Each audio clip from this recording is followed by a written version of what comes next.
What's going on, and welcome back to another episode of Redefining Issued Equipment. And in this video we're going to be going over how you can set up and configure the military issued flick in 3 different configurations, whether you want to go with a molly back, a buckle back, or the split system where you actually have a belt and your flick up top. So with that, this thing is only going to cost you about 25 bucks. I would highly recommend that you take a look at Venture Surplus. You can get these things for super cheap, and it's the guarantee that it's the actual military version and not some knockoff. So really inexpensive. So if you're looking for something to set up for yourself as a contingency, or set up for people that may be living around you because they're not as prepared or equipped, this is a very good option. And you can do a lot of different things with this guy. I've ran this for probably a quarter of my military career, and sometimes I'll go back to this for different field problems and running around in the woods. So it is an option when it comes down to it. I do think there are better systems than this that are out there. However, if you do want something that is super inexpensive and you can have a complete setup with flick pouches, from an admin pouch to some mag pouches to some general purpose pouches, and then have your belt set up with pistol mags, rifle mags, a med kit, dump pouch, and a holster and all that stuff, you can definitely do that for right around 100 to 150 bucks. So it is a really inexpensive kind of budget built system when it comes down to it, when you get this all put together.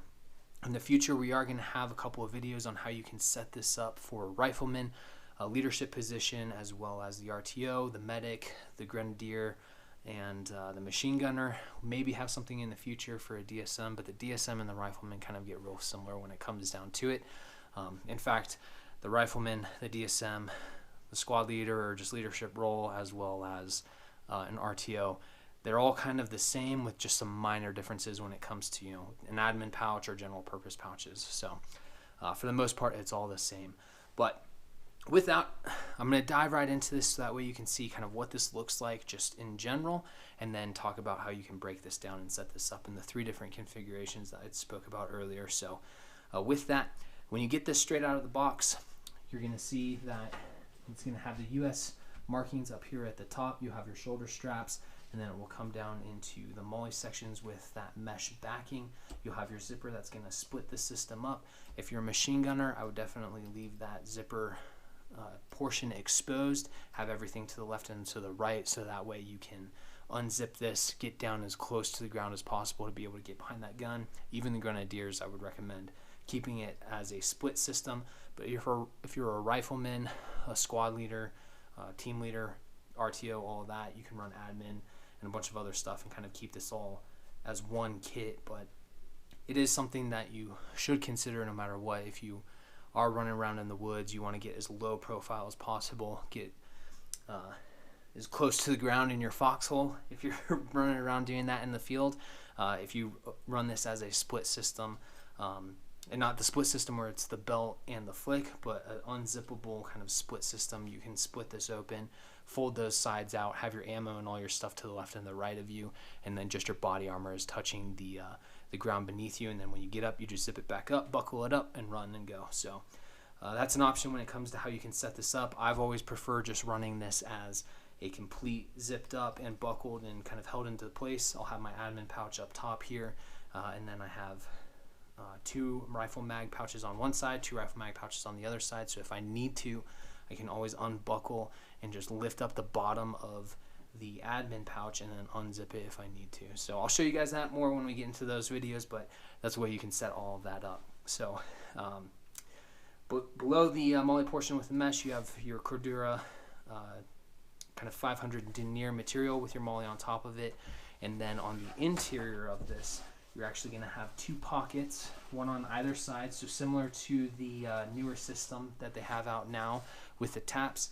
You do have those pockets on the interior, so if you want to run maps, administrative data cards, and all that stuff, as well as a med kit, you do have those options with these 2 pockets on the interior as well. So just keep that stuff nice and flat and nice and tight, so that way it sits nice against your plate carrier or whatever that you're running for body armor, if you're running that with this. With that, you're going to have your shoulder straps, your drag handle up top here.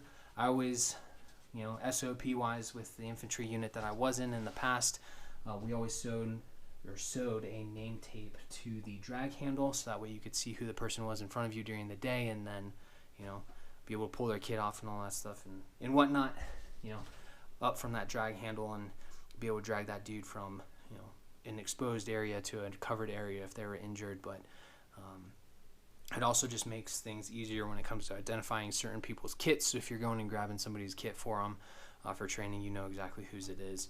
So that's definitely something I'll probably do with this guy in the future, so that way you can see what that looks like. But yeah, that's really all that comes down to. Sometimes they're color markings, but that's kind of a separate SOP thing. Really doesn't matter when it comes to that piece. So just some extra food for thought if you're in a large enough element when it comes to needing to color code things and whatnot. So in addition, when you get this straight out of the package, it's probably going to come in a configuration similar to this. Your back straps and all of that are all going to be connected to the MOLLE belt that's connected to the interior of this. I have this loosely kind of configured the way it comes in. These plastic kind of nylon tabs and all of that will actually be integrated into the MOLLE, so you'll have to adjust those. These are 4 adjustments, so you'll be able to, you know, lengthen this or shorten this, and then you just push those tabs through your MOLLE webbing to lock that in place and keep that exactly where you need it to be. And then you have all of this adjustment up on your shoulder straps to tighten that down to your kit as well as to your body. So I personally don't like running this in this configuration because there's a lot of adjustments that need to be made, and it's almost permanent when it comes down to it. Where if you run a split system or the buckle back system, which is kind of a configuration of the split system, you can set this up to where you can run it with or without a plate carrier, and you really don't notice a whole lot of difference. So with this system and the way it's configured right now, it's not really ideal or the best in my opinion. So, but this is the first way that you can set this up and configure it. It's just a little bit of adjustment straight out of the package based off of kind of just what your stomach circumference is, whether you're, you know, a super lean, fit, robust, you know, Rambo looking dude, or, you know, got a little extra cushion out there. It is what it is. Definitely, you definitely have quite a bit of an adjustment for all of that. So that's the first configuration when it comes down to it. When it comes to the second configuration, all you're going to do is you're going to undo your shoulder straps from this belt.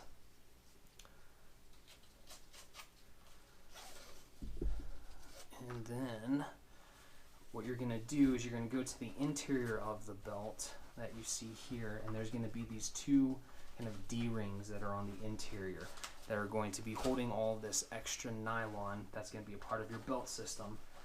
And you're going to undo that from those D-rings, or these retention loops I should say. Pull all that material out, and that's going to release your belt that's on the interior of it. There's also a buckle integrated into all of that. It may be buckled, it may not be. Mine was not buckled and all that when I got this, so it really just kind of depends. But it'll just take a little bit of finessing, working with the material, getting everything exposed, and then you'll be able to, once you take these tabs out of the MOLLE, pull this entire system out, and this is going to end up being your belt system. So if you want to run this in a configuration to where you have that buckle back, all you're going to do is take your belt system, adjust your buckles where you need it. I usually just run it all the way to the back just because it's a little bit easier, or run it all the way to the belt and the MOLLE portion just because it's easier to pass through. You'll come to the center here, kind of push these guys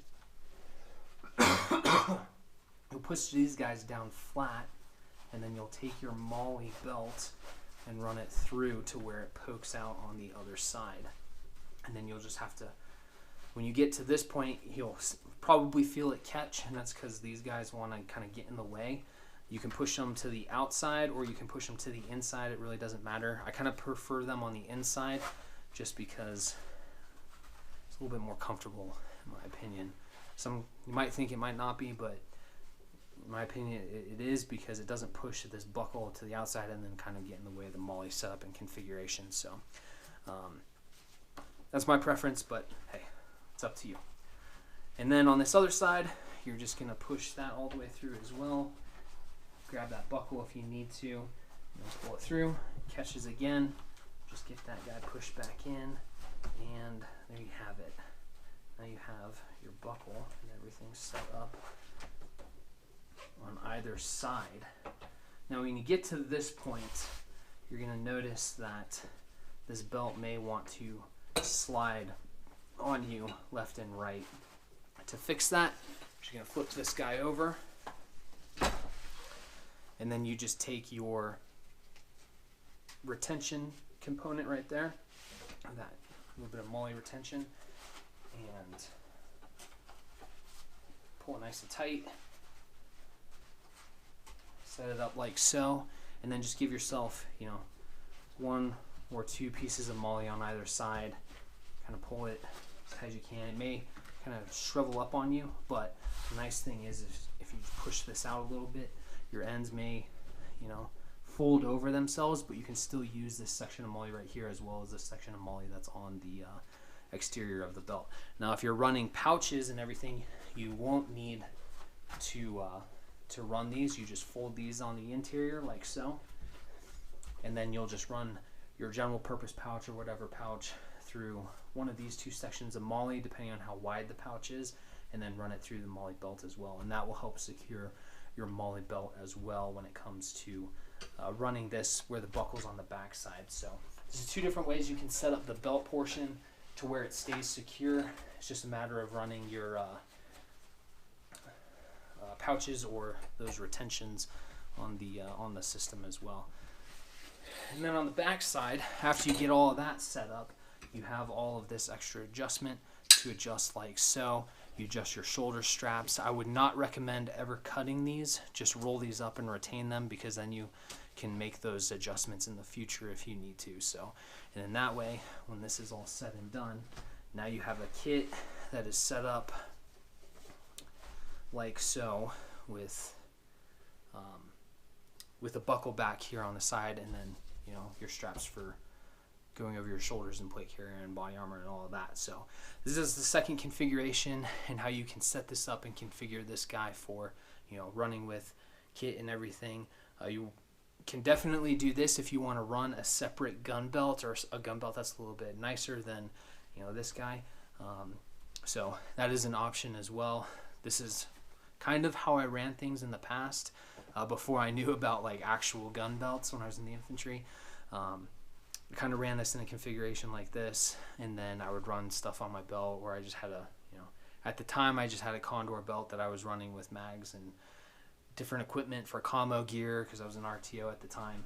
So this is definitely one way of running it, and a very good way of running it when it comes down to it. Now the caveat when it comes to this next one is when you start running pistols and you need holsters and all that stuff, this can actually kind of, this belt system can be kind of inhibitive, or inhibit your ability to run a pistol. You actually have to start cutting into it and or using specific more expensive pieces of gear. So I would actually honestly recommend a split system where you set it up like this, or you just get a piece of 2-inch nylon. You take this buckle, you take that new nylon that you've purchased, and you run it through this entire system. That's one way that I've ran it in the past, but personally, just after all of that and the different ways that I ran it, I would just set this buckle system up the way it is right here. That way you get that one extra piece of MOLLE on either side, and then just run a separate belt, instead of going through this last way of doing it. But the last way of doing it is really nice if you want to keep it on a really low budget. So we'll start getting into that now. So for this last way of running this whole entire system, and setting it up in what's called the split config, all you're going to do is you're going to pull this entire belt system out. Again, you will need to, if you want to run it this way, you can buy an extra set of, you know, these 1.5-inch to 2-inch buckles. You can buy an extra set of those, get 2-inch, 1.5 to 2-inch nylon, and then run that through the interior of this, and then give yourself that buckle back to it. That is one way that I've ran it in the past. But if you want to keep this as low budget as possible, just grab that extra 1.5 to 2 inch nylon webbing, build your back strap, or kind of the flick waist back strap portion to this, and then that way it buckles in the back, and then that way you have that inexpensive mod for the flick, setting up your flick in this configuration. The only caveat when it comes to setting up your flick in this is what you're going to notice is if you don't have that extra back nylon and that buckle, these back flaps are going to want to kind of flap out on you a little bit. You can mitigate quite a bit of that by just, you know, tighten these straps down to where it fits nice and snug, but you'll still get a little bit of, you know, sway on the back end MOLLE portions. That's why I recommend getting that extra buckle and that extra tubular or the extra nylon to be able to prevent that from happening. But the cool thing is when you set all of this up, you'll just adjust your buckle or replace this buckle with a Cobra buckle, and then this is going to be your belt buckle. I shouldn't say your belt buckle, kind of belt buckle, your exterior belt buckle, and then you have all of this MOLLE to be able to work with, to where you can set this up with a couple of pistol mag pouches, or rifle mag pouches, a multi-tool pouch, dump pouch, med kit, maybe some special equipment that you may need. When you get to the holster portion, it's going to get a little bit tricky, because these guys right here, your Safariland mid-ride loops, there's just not a large enough gap to be able to pass this belt through it. I don't recommend cutting into this because you kind of compromise the structural integrity of what this can do by cutting and lengthening it. But what you can do is you can mark where you want this guy to sit, and then you can go in and then cut it to where you have a cut at the top, a cut at the bottom, and then you have a cut at, you have 4 cuts, 2 at the top, 2 at the bottom, and then you can kind of slide this on, and then this will kind of fit right where those cuts are. The unfortunate thing is you start cutting into this belt, and it can kind of compromise the integrity of the belt. So an alternative to making all of these cuts on your mid-ride loop and your belt is to go with the North Star pistol holster kind of drop-down configuration, or that aluminum piece that's kind of newer to the industry right now. I haven't purchased one yet, but I am going to, because one thing that you can do with that system that you can't do with this is you can set up your pistol holster with that North Star system, to where the North Star drop down will go through the MOLLE and you won't have to make any modifications. It's $75, so it's definitely going to jack up the price for this whole entire setup and configuration, which may be what you're trying to avoid, but it is an option. I know G-Code does have some MOLLE options as well. There are a couple of other companies like Blackhawk. I think Safariland even has a MOLLE option as well. You can do all of that. I just prefer having some sort of drop down, because it offsets that pistol down below your kit, so that way your pistol isn't snagging on your flick and your rifle mag isn't snagging on your kit on the other side. So just some tips and tools, tips and tricks from the trade, and kind of what I've learned over the past 12 years that I've been in now. So I would recommend that over just going with a MOLLE system, but if you want to keep it super cheap and just make those cuts, you definitely can do that as well. If you want a little bit of extra material, kind of the smarter way of doing it, if you want to cut into this guy, is get the mid-ride loop that drops down a little bit further.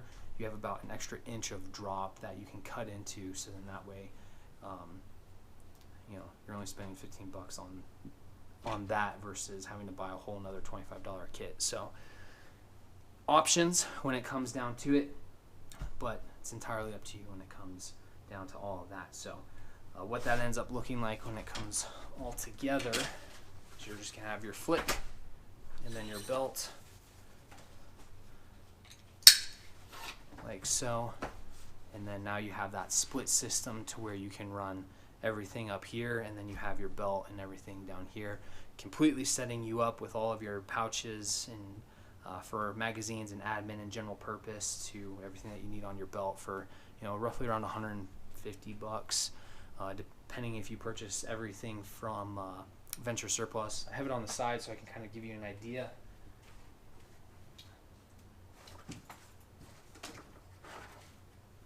You can run an admin pouch for $10, flashbang pouch for $3 or $4 or $5, 2 of these pistol mag pouches for you know, $2 or $3 a piece. A dump pouch for 15 to 25 bucks. To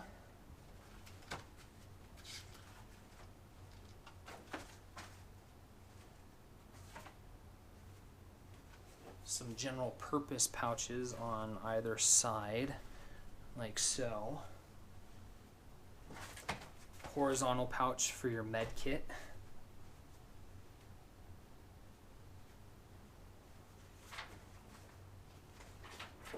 And then I also have these Tac Taylor double mag pouches that'll have one go on either side of that zipper, and then you have these Blue Force Gear 10-speed pouches that can stack on top of them. So now you have a setup and configuration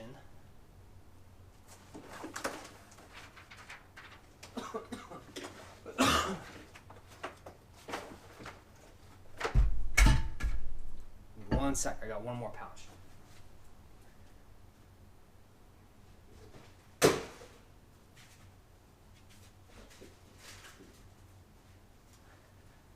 Plus this last rifle mag pouch. I've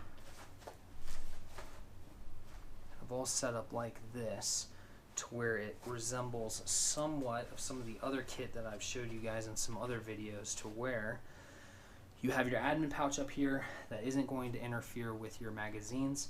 You have the ability to carry 4 rifle magazines and then plus up to 8 if you need to, or run other additional equipment like initiating systems for breaching, to compasses, to flash bangs, whatever the case may be. And then you have a night vision pouch, you have a general purpose pouch for whatever else you may need, and then you have your belt set up for med, pistol, rifle, multi-tool, and then your dump pouch, and then you run your holster on that as well, to where you have pretty much an entire kit that's set up. Granted, these are going to cost you a little bit more, but it's going to be set up and configured into a way to where you're spending less than 200 bucks and you're getting a complete setup, or right around 200 bucks, and getting that complete setup to be able to set you up for success. And you have an extra contingency kit for yourself or for somebody else when it comes down to it. So I would highly recommend it when it comes down to setting all of this up. That's super inexpensive. It doesn't cost a whole lot, and you can do a lot with this right off the bat. So with that, if you have any questions, please feel free, leave a comment. We'll help you out in any way that we can when it comes to setting this guy up. I'll have a lot of the old infantry guys that I know watching kind of the comment section for this, because they still run this system here and there, and then that way they can give you their input and feedback and what's worked for them as well.